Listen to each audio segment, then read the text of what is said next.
Name something that gets passed around. A joint. A joint? Now, streaming live on the Marijuana Agenda. Oh, gnarly. What are you people? On dope? It's time for Toker Talk Radio. Hey, this is great, man. The voice of the Marijuana Nation. Marijuana is listed as a Schedule 1 drug. That is absurd. Call in now at 650-LEGAL-MJ. That's 650-534-2565. What's to keep somebody from getting all potted up on weed and then getting behind the wheel? Hey, man. Am I driving okay? Toker Talk Radio is your chance to make your voice heard in the Marijuana Nation. They're walking on their pants with their cap on backwards, listening to Enema Man and Snoopy Poop Dog. Send that message with clarity that good people don't smoke marijuana. Now let's get to Toking and Talking with your host, Russ Belville. All right, welcome back, everybody. Time for Hour 2, Toker Talk Radio. Big thanks to those of you VIP listeners at mjagenda.com. For just $4.20 a month, you can get Toker Talk Radio as a podcast. And with our new weekly format, I'm shifting things around a bit, and you're going to find a lot of the part 2s of my interviews. I'm going to be doing more extended length interviews, like half-hour interviews. We're going to divide it, 15 minutes in hour 1, 15 minutes in hour 2. So if you want to catch the rest of the story, you'll have to subscribe. Just $4.20 a month out there at mjagenda.com. Every toker helps. Please donate today. We could use the help.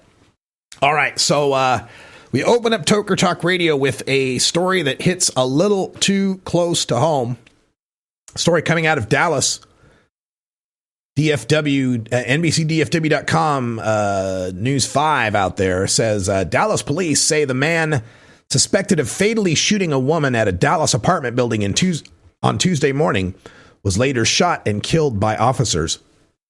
Police were called at 10:16 a.m. to an apartment complex where the woman was found dead. Police identified her as 52-year-old Nancy Churchwell. Now, this would be just another gun violence death in America, if not for the fact that I've got a 1 degree connection to it, or 2 degrees. I guess it depends on how you count it. From a Facebook feed of a friend of mine who, Thomas Barrington, who did the tattoos. You've seen my tattoos. From his public Facebook post, murderers suck. My friend and ex-coworker was murdered today by a cold-blooded killer who thought only of himself when he took my friend Nancy Churchwell's life this morning at North End Apartments in downtown Dallas. She was doing her job like she always has and had to let go of the security guard because he was caught smoking weed in the guard booth. That same guy came back the next day and walked into her office, 10 feet from where I worked next to her office for years, and asked for his job back. She then stated no, and he pulled out a semi-automatic handgun and shot her 10 times until she fell over in the chair. As the other employees crouched under their desks to avoid fire, he turned and ran away, only to be shot and killed 3 hours later in Oak Cliff. He died in an exchange of gunfire with 2 police officers and a marshal. It was a pleasure to call her my friend, as she called me Thomas the Train, because I was always moving. Well, he's moving on to a better place now.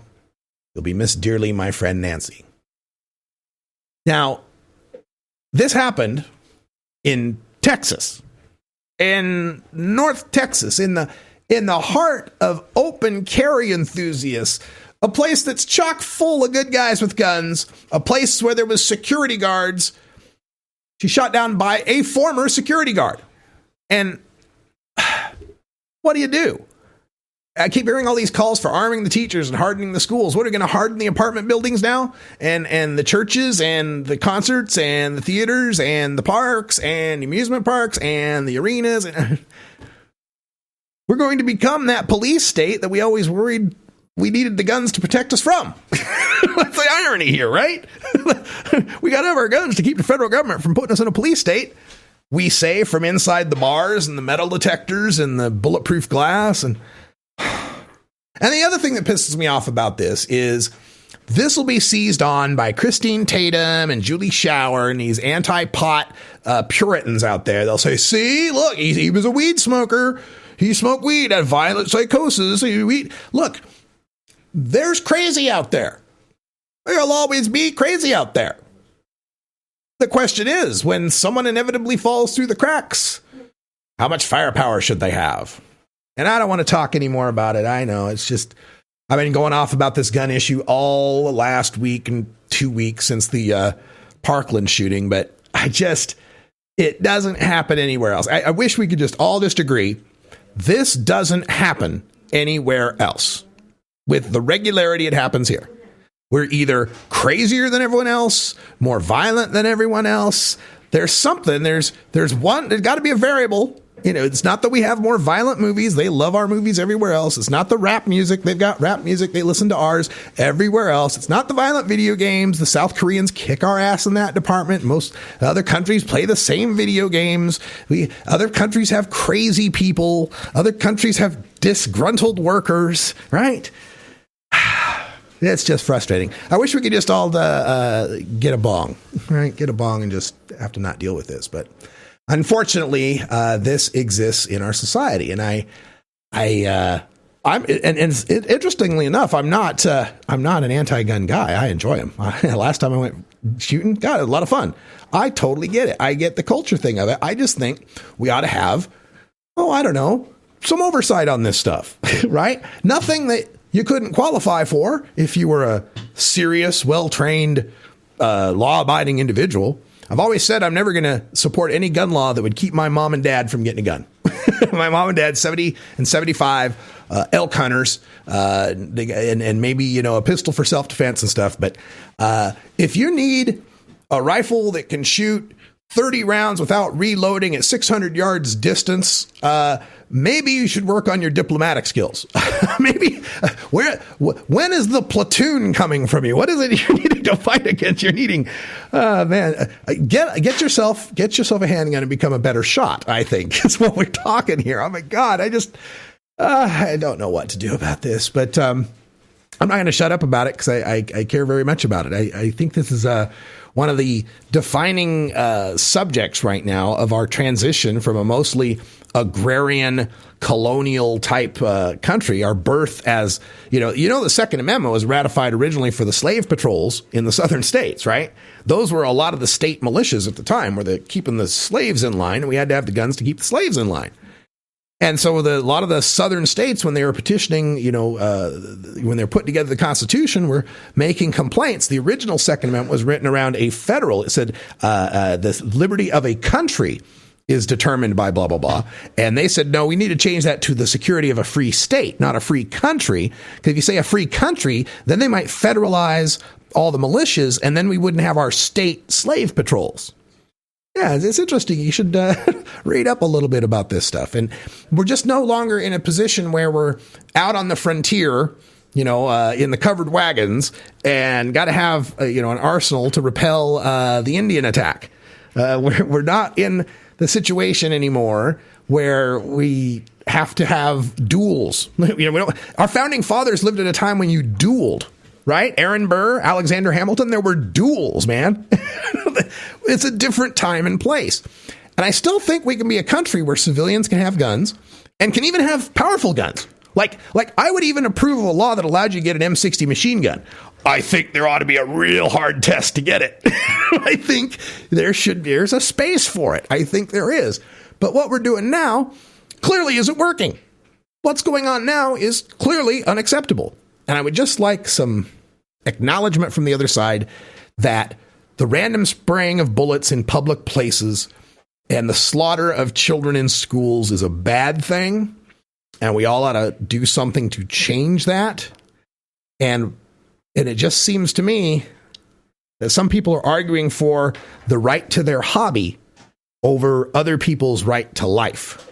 And I think that's not a tenable equation. I think that it doesn't have to be a slippery slope. It doesn't have to be an all or nothing thing. There's room in this discussion.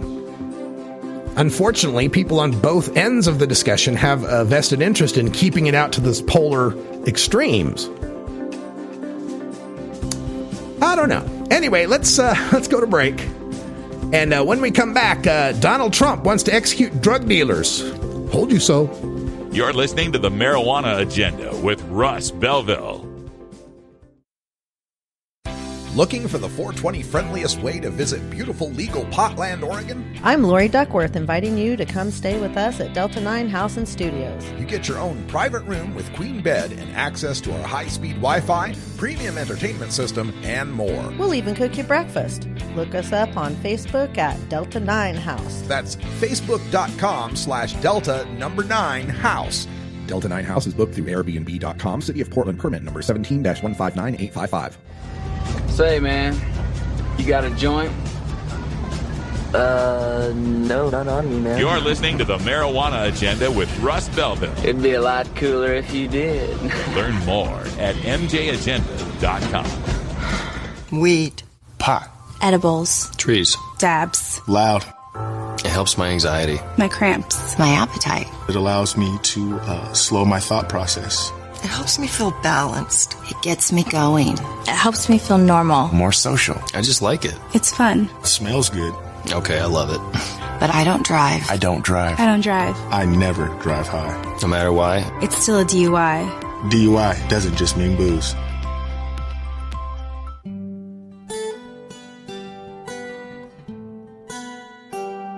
The Marijuana Agenda free podcast is available on iTunes, iHeartRadio, Stitcher, TuneIn, Google Play, SoundCloud, and on our Facebook page at MJ Agenda. Free video archives are available at the Radical Russ channel on YouTube. Help keep this media free by making a donation at paypal.me/radicalruss.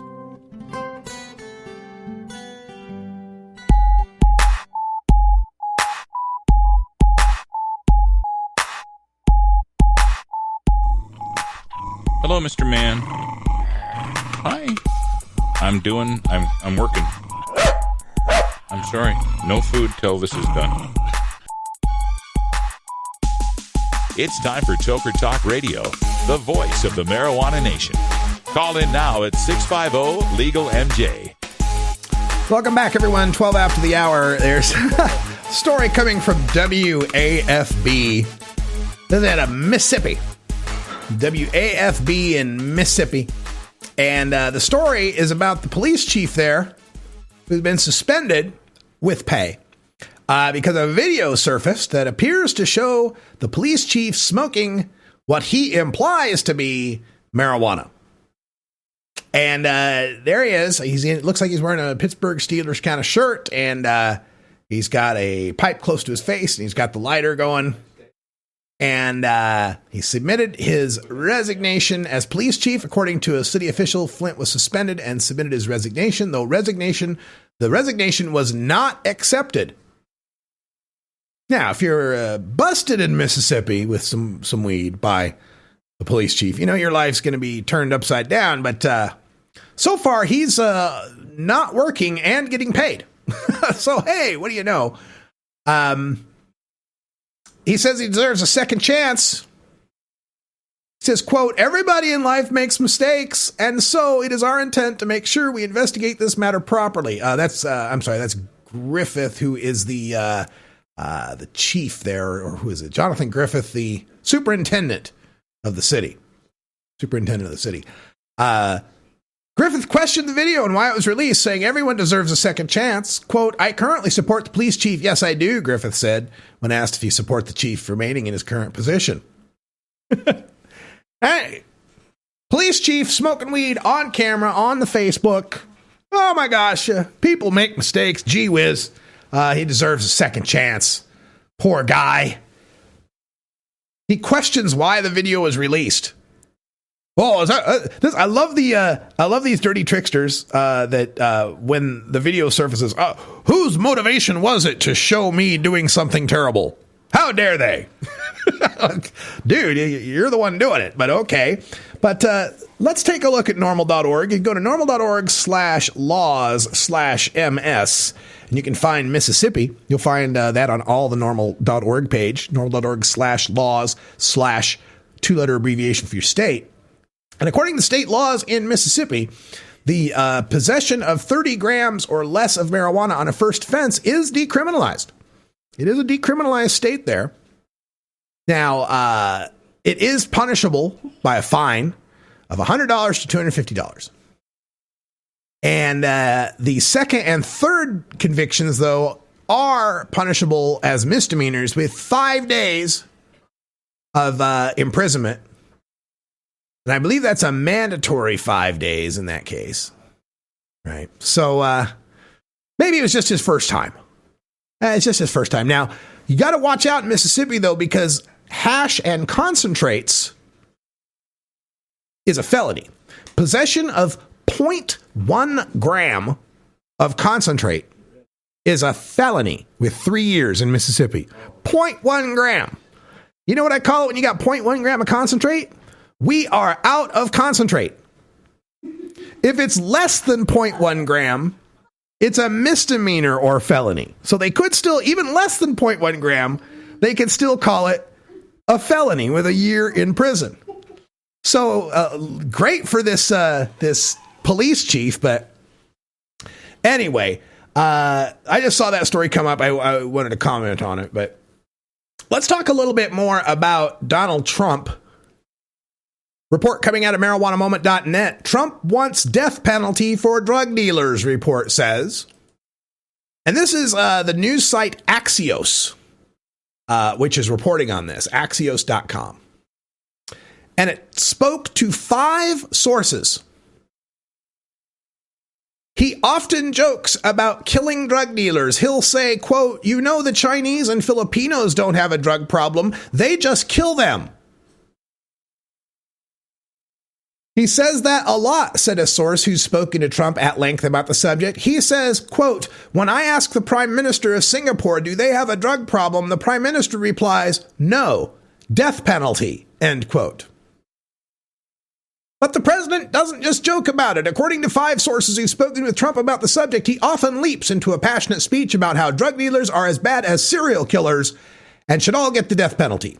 Trump tells confidants a softer approach to drug reform, the kind where you show sympathy to the offenders and give them more lenient sentences, will never work. He tells friends and associates the government has got to teach children that they'll die if they take drugs, and they've got to make drug dealers fear for their lives. Trump has said he would love to have a law to execute all drug dealers here in America, though he's privately admitted it would probably be impossible to get a law this harsh passed under the American system. Yeah, this is what Trump is saying. And folks, this is not like a new shocking revelation. He's been saying things like this for quite a while now. It started with his, when he's talking about getting tough. Some countries get tough on drugs. Some areas take care of it through very, very tough measures. We don't. We're not prepared to do that, I guess they say, as a country. We're not prepared to do that. And you know what now we know what he's saying by that. Execute drug dealers. And, oh, gee, America, we're such pussies. We're not up to it. We're not up to it. We have got to get really tough on that problem because it's eating away at the heart of our country. And he really believes, he strongly believes this is the only way to get it done, getting tough. And frankly, the tougher we get, the better it's going to be, the faster it's going to go away. And we have dealers all over the country, and we are hitting them hard, the dealers. The dealers are being hit hard. So that was from one event in January. All those quotes talking about going after the dealers. The dealers are going to get hit hard. I know what the solution is. He echoed that at an earlier appearance. This goes back to earlier in January. We're going to sign this, and it's a step, and it feels like a very giant step, but unfortunately it's not going to be a giant step because no matter what you do, this is something that keeps pouring in, and we're going to find the answer. There is an answer. I think I actually know the answer, but I'm not sure the country is ready for it yet. He knows the answer. Does anybody know what I mean? I think so. Huh? Yeah, we know what you mean now. Death penalty for drug dealers. And I assume very harsh penalties for people who are buying those drugs as well. Not so difficult for some, believe it or not. They take it very seriously, and they're very harsh. And those are the ones that have much less difficulty. That's going back to last year. That's in the fall of last year. I believe this was October, these quotes. We must confront the culture of drug abuse head on to reduce demand for dangerous narcotics. And this is his firm belief, folks. Believe him. and the crime and the gang. Some areas take care of it through very, very tough measures. We don't. We're not prepared to do that, I guess they say, as a country. I guess they say. He wants to do it. Believe him. And if you come back and you tell me, oh, he couldn't do it, there's no way he could ever do that, I'm not reassured. I'd rather have someone in there who's, not into killing me and my friends. Call me crazy.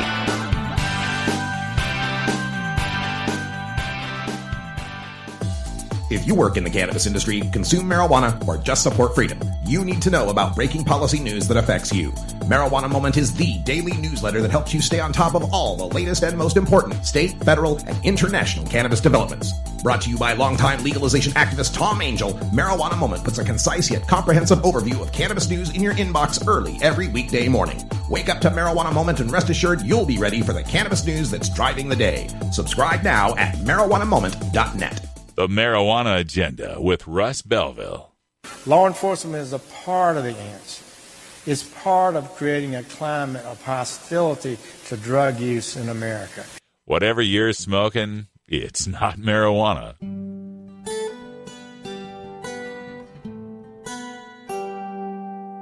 The Marijuana Agenda is a listener-supported independent podcast brought to you by Radical Russ Media, LLC. Subscribe to our VIP feed at mjagenda.com for access to our ad-free podcast segment archive. Make a one-time donation to support the Marijuana Agenda at paypal.me/radicalruss.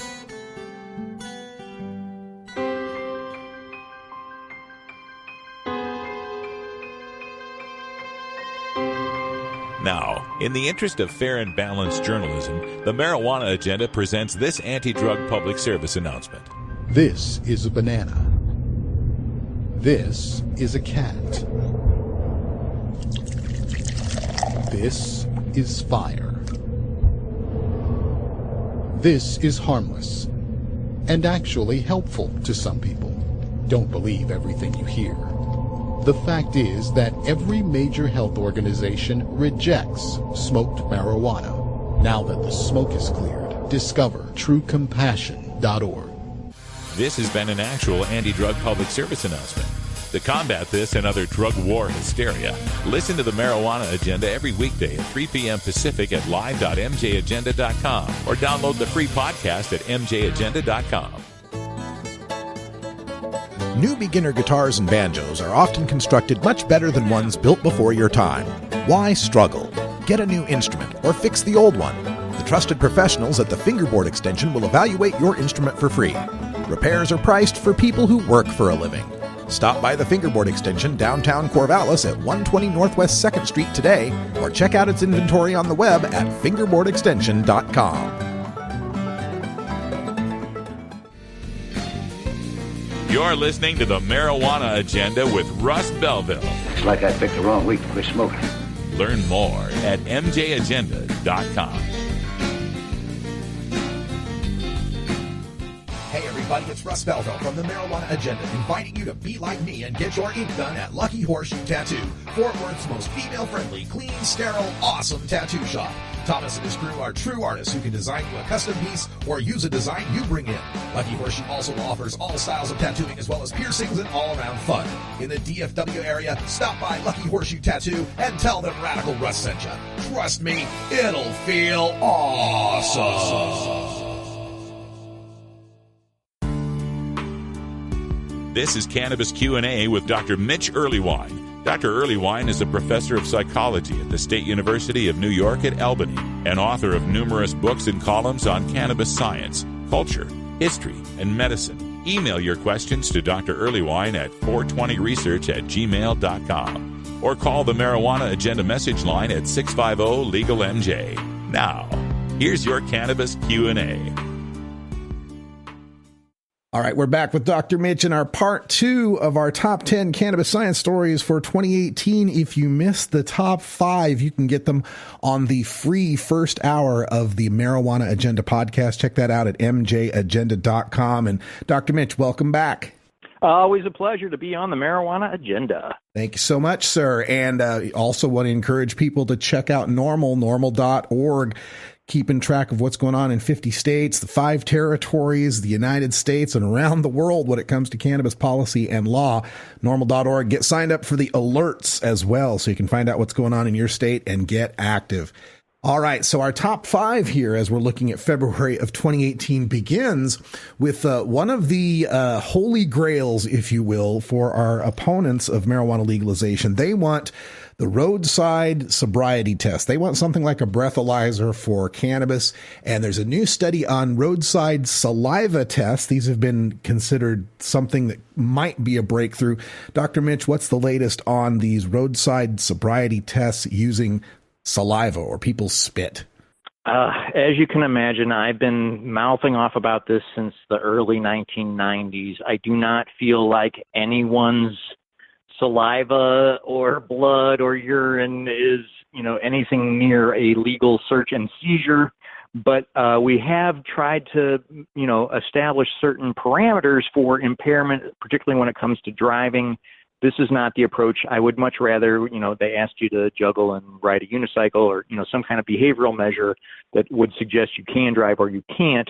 This new test is a saliva measure of THC, which, certainly seems less intrusive than blood or urine.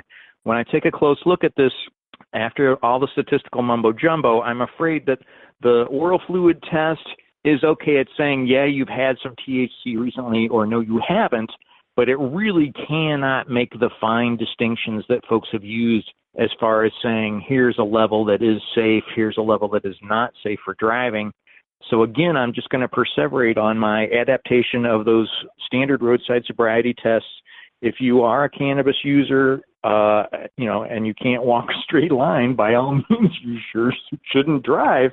But I feel like we've got some highly tolerant brothers and sisters who at many nanograms per milliliter are driving just fine. And I want them to have the chance to show that off by, doing a behavioral activity rather than having some fluid measured. Sure. Walk the line, touch your nose, count backwards from 100 by threes. Those kind of things could be much more indicative of whether someone's actually impaired. My worry is with some of the prohibition states that still have zero tolerance where detection of any nanograms is, DUI in their state. And even in states like California, which is proposing for minors under the age of 21 who aren't allowed to have any THC in their system, they're even proposing taking their driver's license away in some new bill that California NORML told me about. So we'll keep our eye on this testing technology, but it's important to emphasize that marijuana ain't alcohol, folks. It doesn't work the same way, and detecting metabolites in your system tells us nothing. Even detecting active THC doesn't necessarily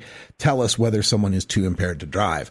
Let's get on with the top 5 for February 2018 in cannabis science with Dr. Mitch Earlywine here.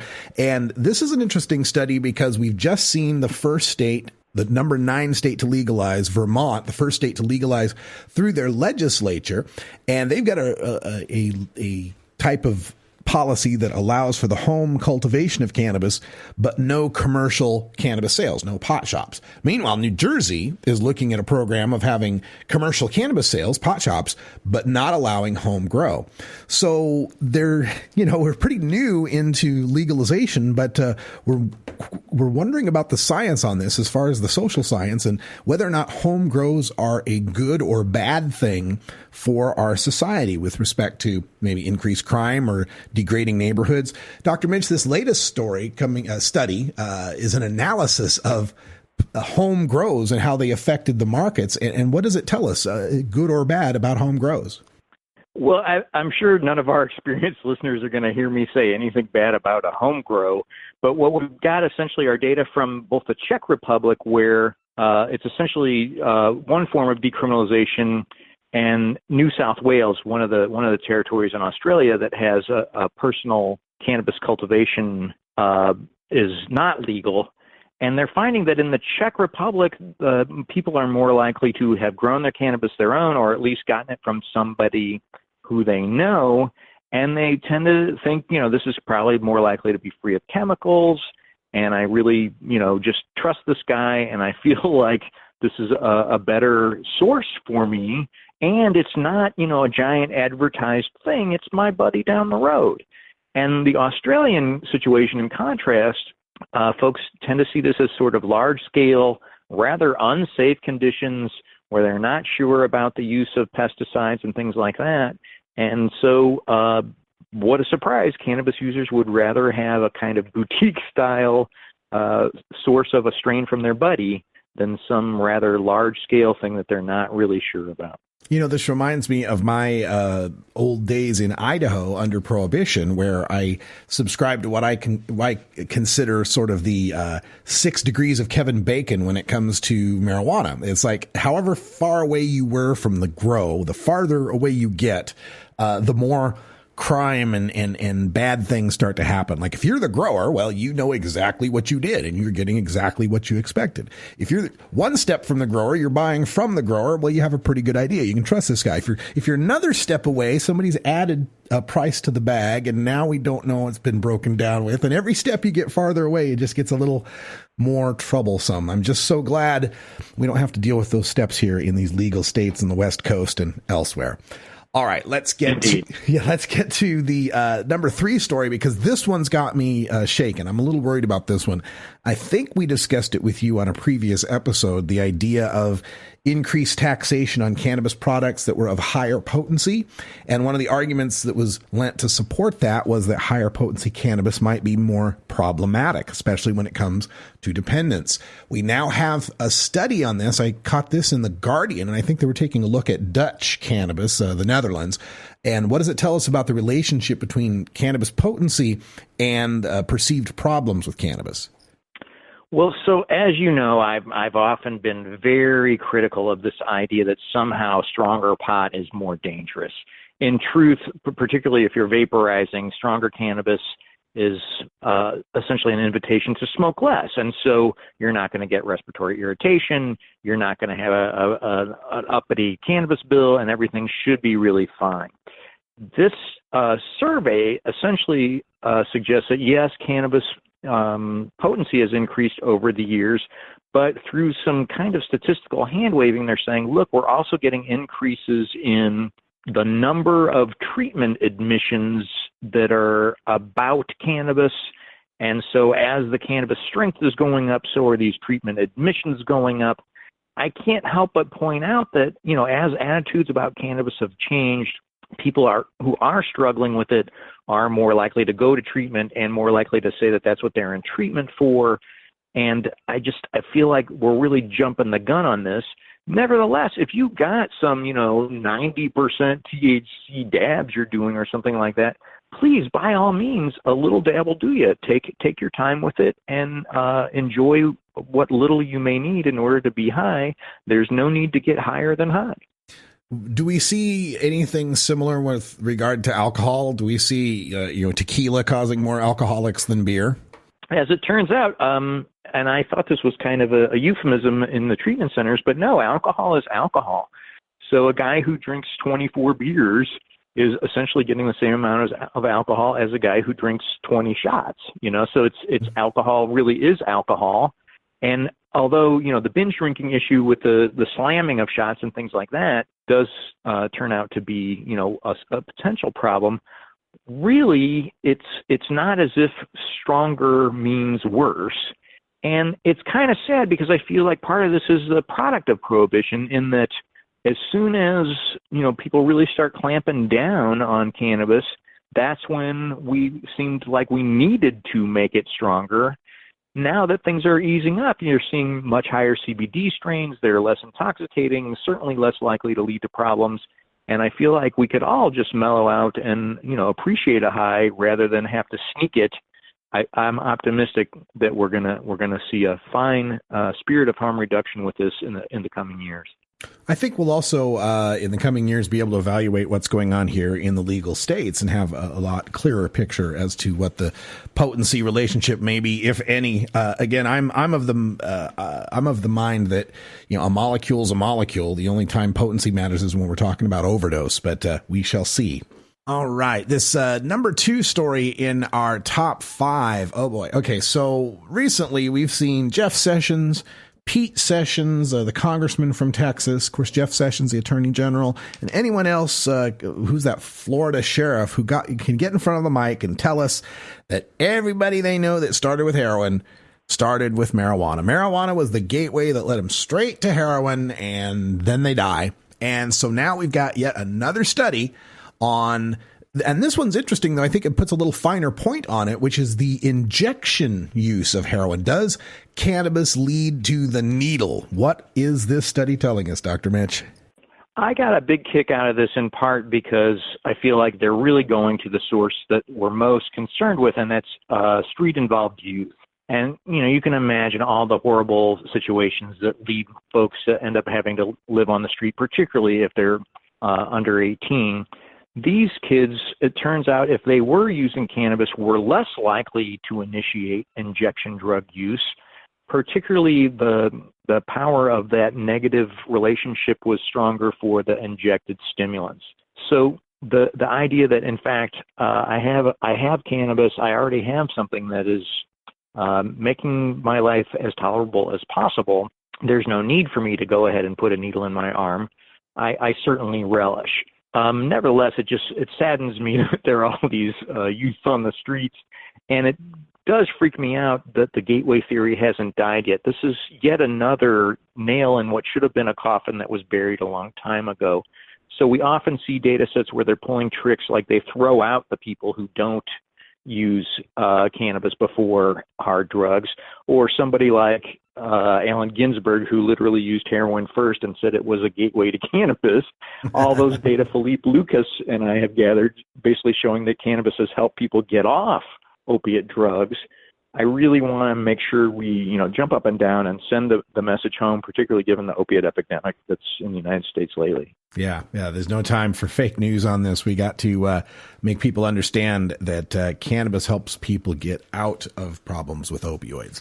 All right. Our number one story, this one coming to us from the Journal of the American Medical Association, internal medicine, it looks like, and it has to do with our most sacred of days, 420. April 20th, which comes along every year, and of course the specific time, 420 at 420, where the researchers here say that there's a, 12% increase in fatal traffic crashes on 420 holiday. Dr. Mitch, say it ain't so. What's going on with this? Well, truth be told, I've made fun of small effect sizes in the past that reach statistical significance because the sample size is so large. And I'm afraid this is probably the prime example of a publication bias and an overblown interpretation of a confidence interval. So, yeah, the odds are slightly higher that on 420, after 420, there might be more crashes in general or more lethal crashes. But when you think of all the hoops they had to jump through to pick, first of all, only 420 and only after 420, I'm already getting a little suspicious. And then the irony is, I feel like they did the state level estimates across all states. I'm guessing that 420 is not quite the same experience in Alabama as it is in Massachusetts.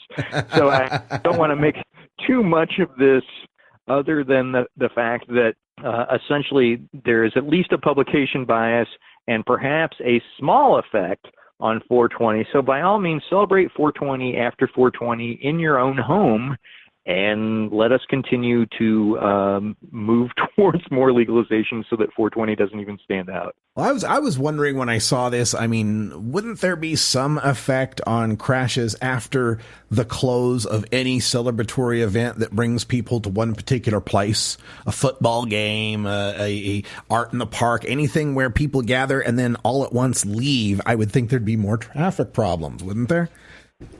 And in fact, then to say the control group is on any other day, 364 other days, just seems remarkably unfair. And I feel like they could have done a much better job sort of zeroing in on places that actually have this. But again, your confound is a reasonable one, and that just if you've got more folks in a smaller area, I hate to say it, but like the VA parking lot where I used to work, you're just bound to have more fender benders. Well, there you go, folks. It's our look at the top 10 cannabis science stories for February of 2018. And as always, if you've got a cannabis science story that you want covered, let us know. You can send an email straight to Dr. Mitch at 420research@gmail.com. And we'll be making this a monthly segment. You can catch the first 5 in hour 1 and the second 5 in hour 2 as part of the marijuana agenda. Dr. Mitch from the Normal Board of Directors in SUNY Albany, thanks so much for making yourself available, and we'll talk to you again next month. Thanks so much. Talk to you later. This episode was produced as part of the Marijuana Agenda with Russ Belville, the daily news and interview podcast covering the world of medical cannabis, adult marijuana, industrial hemp, and spiritual ganja. MJagenda.com.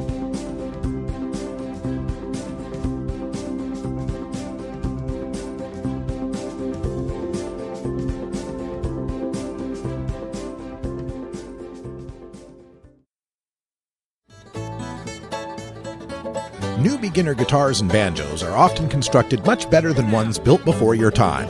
Why struggle? Get a new instrument or fix the old one. The trusted professionals at the Fingerboard Extension will evaluate your instrument for free. Repairs are priced for people who work for a living. Stop by the Fingerboard Extension downtown Corvallis at 120 Northwest 2nd Street today, or check out its inventory on the web at fingerboardextension.com. You're not high. You're listening to the Marijuana Agenda with Russ Belville. We need to say, as Nancy Reagan said, just say no. Don't do it. There's no excuse for this. Okay, maybe you're a little high. After 5 years of legal marijuana in Colorado and Washington, both states have shown no increase in teen use of marijuana and decreases in marijuana DUI arrests, while generating tens of thousands of jobs and hundreds of millions in tax revenue. Legalization is no longer theory. It's a proven public policy benefit. Tell your elected officials it's time to end adult marijuana prohibition. Hey everybody, it's Russ Belville from the Marijuana Agenda, inviting you to be like me and get your ink done at Lucky Horseshoe Tattoo, Fort Worth's most female-friendly, clean, sterile, awesome tattoo shop. Thomas and his crew are true artists who can design you a custom piece or use a design you bring in.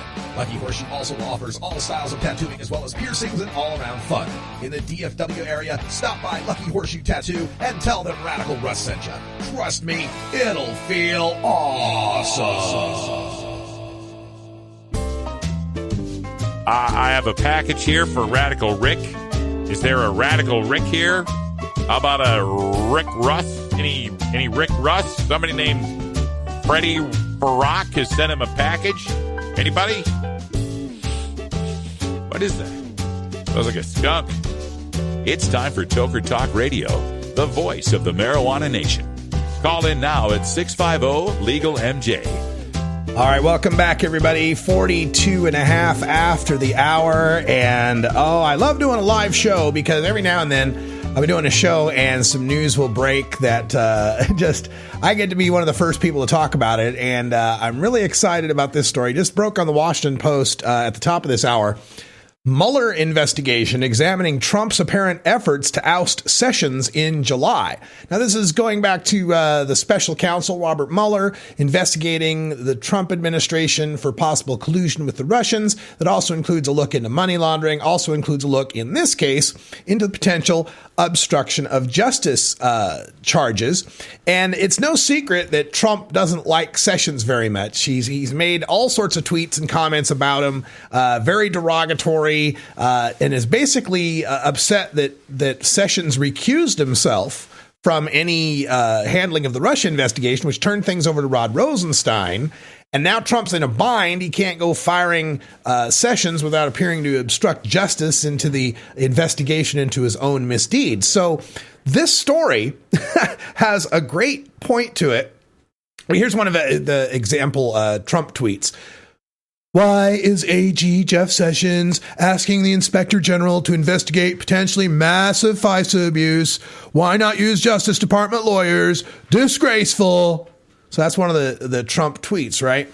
So the money quote coming out of this story is from the Washington Post, quote, behind the scenes, Trump has derisively referred to Sessions as Mr. Magoo, a cartoon character who is elderly, myopic, and bumbling, according to people with whom he has spoken. Trump has told associates that he has hired the best lawyers. I've only hired the best lawyers for his entire life, but is stuck with Sessions, who is not defending him and is not sufficiently loyal.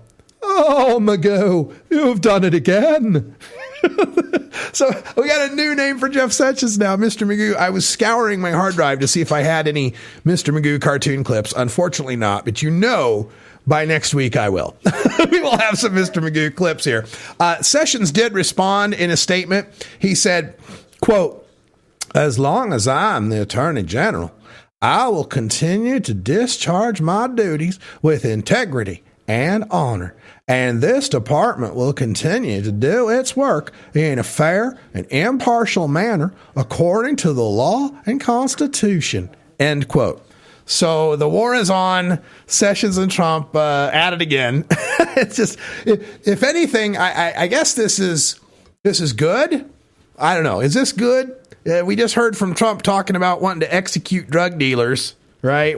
He thinks countries that get harsh, get tough on drugs are the ones that have the most success. We know Jeff Sessions longs for the Nancy Reagan Just Say No era. Could it be these two guys not getting along is what stops the two of them from implementing some of these policies? Like they're evil geniuses, but no, they're like evil idiots is what it is. They're not evil geniuses. They're evil idiots. They want to do something, but they hate each other so much they can't get anything done. Do you remember that cartoon Pinky and the Brain? That's kind of what we're dealing with here, right? Pinky and the Brain. Oh, so that's on the Washington Post right now. The Mr. Magoo quote is going around. We'll have something more about that on next week's show, I'm certain. I wanted to also round up some of the other marijuana stories that are percolating throughout this week's news. This one coming from the Hoosier State. So out there in Indiana, they've got two Republican congressmen, these two GOP guys that are running for U.S. Senate, right? They want to move up the ranks from the U.S. House to the U.S. Senate. And so one of them's this guy, they had a debate on Tuesday. One of these guys, a guy named Congressman Todd Rokita. Todd Rokita, he said, quote, "If medical marijuana helps, we should let people do it." End quote. Oh, what a nice, what a perfect, if medical marijuana helps, we should let people do it. Nice to hear a House Republican from the state of Indiana, Todd Rokita, saying so. And the other congressman, his name's Luke Messer. Congressman Luke Messer said, quote, "It's important that we empower patients, and where there are legitimate medical concerns and someone is legitimately a chronic patient that has a terminal illness, and this is helping them, then that is, of course, one area of policy." End quote. Oh, that's so nice. We got two Indiana Republicans, both running for the U.S. Senate, both of them saying such nice things about medical cannabis. But as you know, there is, of course, their record. We actually take a look at what they voted on. They have repeatedly voted against amendments to remove the threat of federal arrest, prosecution, and incarceration for people who use medical marijuana in accordance with state laws.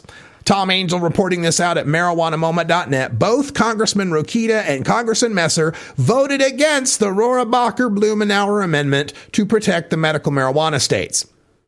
Think about what that means. This isn't saying, Indiana, you've got to let there be legal weed, right? This is like, Colorado, and we're talking, not talking legal weed, we're talking medical, right? This is saying Washington State's got medical, they should be protected. It doesn't force Indiana to do anything. So both these congressmen, by voting against it, aren't just neutral on the issue. They are affirmatively helping there to be prosecutions in other states beside their own. They're affirmatively working against the states' rights of other states. Keep that in mind, Indiana Republicans, when you're voting. Now, Rokita, who entered Congress in 2011, voted 3 times against the Rohrabacher Amendment. Messer, who served in the House since 2013, voted against the proposal twice. Now, during this debate, they also called marijuana, both called marijuana a gateway drug. They also voted 3 times against amendments to let military veterans get medical cannabis recommendations through the Department of the VA doctors. And despite Rokita implying during the Tuesday debate that he supports allowing access to non-psychoactive cannabidiol extracts, CBD only, he and Messer voted against a measure to protect limited state programs allowing such CBD use from federal interference. Rokita spoke of his son Teddy, who has a rare disorder called Angelman syndrome. Quote, the medical marijuana that helps Teddy, and I think that helps in a medical situation, is one that has the THC removed.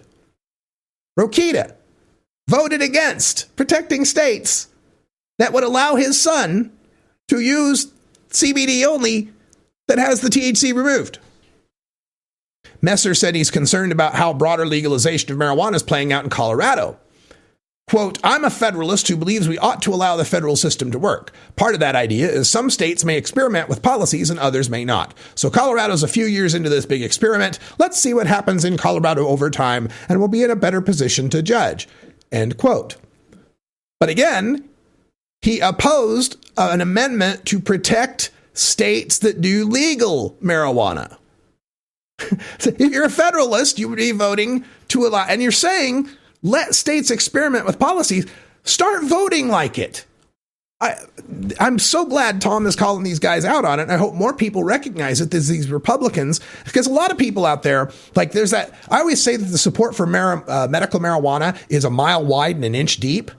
And what I mean by that is like you get these stats that say 93% of America supports medical marijuana. And as deep as they get into it is, well, yeah, if someone's sick, they should have marijuana. They don't know CBD. They don't know THC. They don't know what the policies are. They don't know what the federal amendments are, the appropriations process, the riders that prevent the spending by the federal Department of Justice, yada, yada. They're not deep into this like I am, and maybe you are. They just know there ought to be medical marijuana. So on a TV debate, these Republicans come out and say, oh, yeah, medical marijuana, I'm all for that. Well, we're calling you on it now. We're looking at your record and say, yeah, you say nice things on TV, but looking at your voting record, you voted against every single cannabis reform except industrial hemp. According to the report here in Marijuana Moment, they did, Rokita and Messer, these two congressmen, they did support industrial hemp. Good for you, boys. That's really nice. So these guys are facing off in a primary. There's a third candidate, former state representative Mike Braun. He voiced support for medical marijuana during the debate. But of course, at a state rep level in Indiana, not a whole lot to go look up as far as their records. The person who wins the GOP primary will go up against Senator Joe Donnelly, a Democratic senator from Indiana.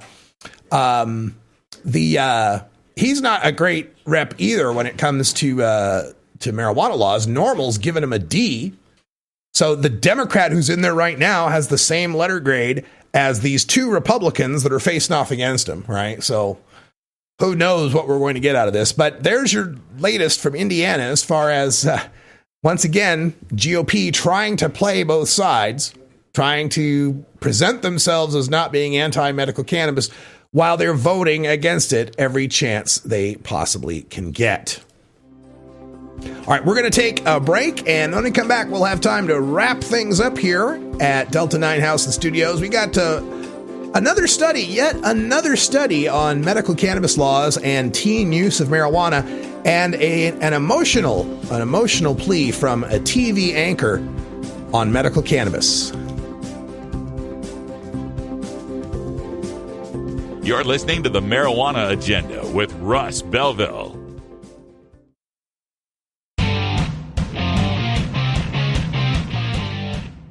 The Marijuana Agenda with Russ Belville is brought to you by Cannabis Kamikaze, a professional licensed producer from Canada producing 3 pounds per light.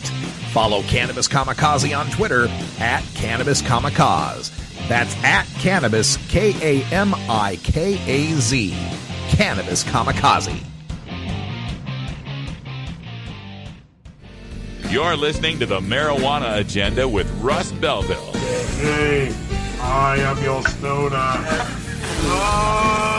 Learn more at mjagenda.com. This is Radical Russ Belville with a word about stone driving. Numerous studies have shown that once you factor in age and gender, drivers with cannabis in their system have no statistically greater risk of motor vehicle crashes than sober drivers.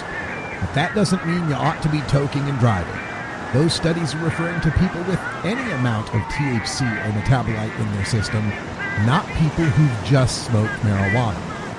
Simulators and observed demonstrations show that cannabis consumers do develop a tolerance to the impairing effects of marijuana and can perform driving tasks within an acceptable margin of safety. However, infrequent and novice consumers do not and cannot, and would be wise to never toke and drive. Even regular cannabis consumers should exercise caution before deciding to drive, as most state laws punish drivers harshly if they're discovered to have marijuana in their system.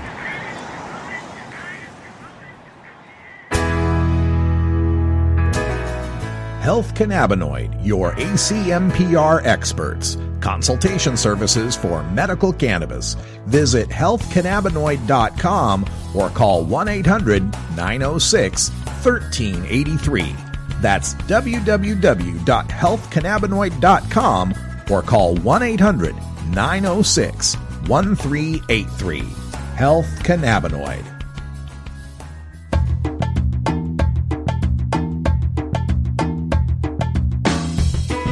Most of us pirates, we go on vacation to North Dakota, you know, because they've got a town called Argusville.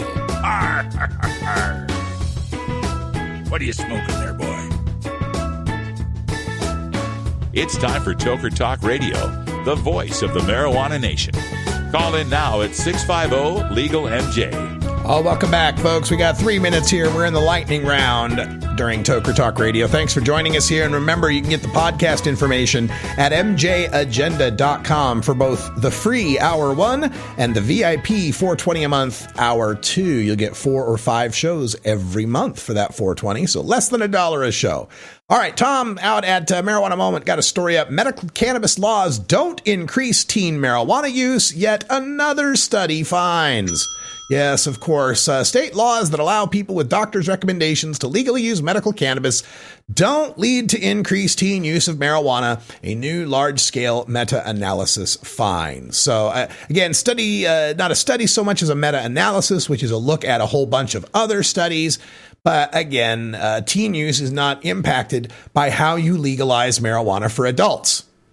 Seems obvious to me, but a lot of people still don't get this. And finally, a story coming out of Arkansas, where medical marijuana was approved in 2016. A TV anchor, you might remember Charlotte Green out in Alaska. This TV anchor in Arkansas, Donna Terrell, I'm not sure how she emphasizes that, but a network anchor on Fox 13 there in Arkansas made a heartfelt plea about medical marijuana. In the interest of full disclosure, here we go. I am part of one of the groups given a permit today to start a medical marijuana cultivation facility. And I wanted to be the first to tell you because this information will be made public soon. Now, I know this is a controversial subject, but let me show you why I wanted to be part of this. It's because of her, my daughter, Quaya. She died from colon cancer 7 years ago. I know medical marijuana would not have saved her life, but based on my research and experience as her caregiver, I know she would have benefited greatly. Medicinal marijuana would have made those last few months, weeks, and days much more tolerable. I miss her every day. Today, by the way, February 27th, the day this announcement was made, is my daughter's birthday. And I know she's with me in spirit. Very emotional, heartfelt plea from the TV anchor, disclosing her involvement with one of the medical cannabis, the licensed medical cannabis groups out there in the state of Arkansas, which passed its medical cannabis law again in 2016, issue 6. Still fighting for the right to home grow in the state of Arkansas. There's so many of the states anymore, it's hard for me to try to follow along. And that's it. That's all the time we have today. Thanks for joining us. Next Wednesday for another edition of the Marijuana Agenda. Follow MJ Agenda on Facebook, Pinterest, Instagram, YouTube, and follow MJ Agenda Show on Twitter. Learn more at mjagenda.com. You plant it, you grow it, you dry it, you roll it, you smoke it. You take a seed, you plant it, you grow it, you dry it, you roll it, you smoke it.